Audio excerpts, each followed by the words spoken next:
I've spent over 30 hours in the world of Assassin's Creed Valhalla, and the general consensus is that the gameplay is repetitive, the story is boring, and the world is full of dull side quests and unnecessary collectibles. By the end of the video, I will have shared my opinion on if this entry into the series is mid like everyone says, or a hidden gem that I would recommend to everyone. I'll not be spoiling any of the story that happens after the first 5 hours of gameplay.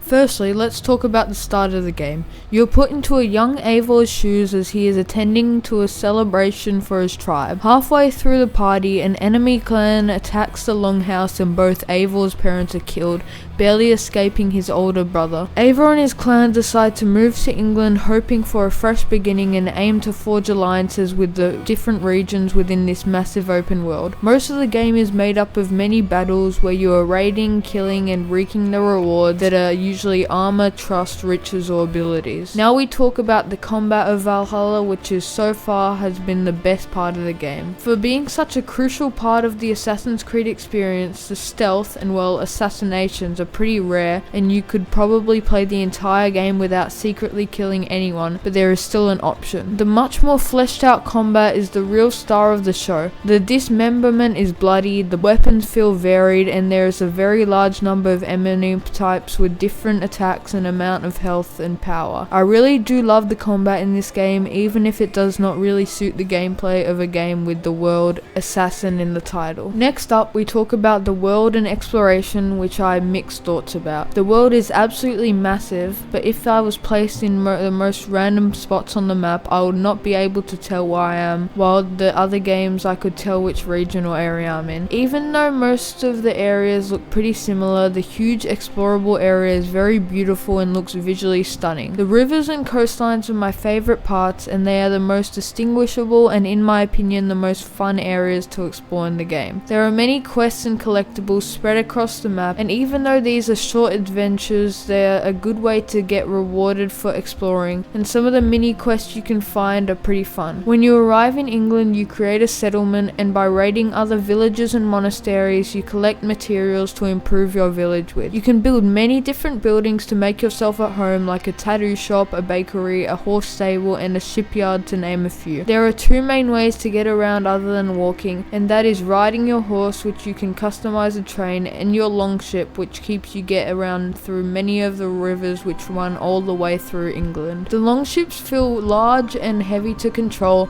and this is a great way to traverse the landscape that isn't as popular as cars and horses in open world games. Lastly, let's talk about the story of Assassin's Creed Valhalla. The story in this game is quite heavily criticized for not being very memorable, and while I can see why, I am actually enjoying the narrative told in this game. While it is not extremely memorable so far, Eivor as a man is a good character and I like him most of the time. The other characters are pretty good, and the modern day storyline, while not for me, might be even more interesting than the main story for some people. The relationship between Eivor and his brother Sigurd is decently interesting, and I think it's the closest relationship that Eivor has. I can't say too much about the story compartment without spoiling it, but all I've got to say is that it's pretty alright, but nothing special or fabulous when it comes to the story of the game. So far, I would have to say that Assassin's Creed Valhalla has slightly surpassed my expectations, and is actually pretty fun for the first 30 hours at least. My favourite parts of this game are the combat and raids,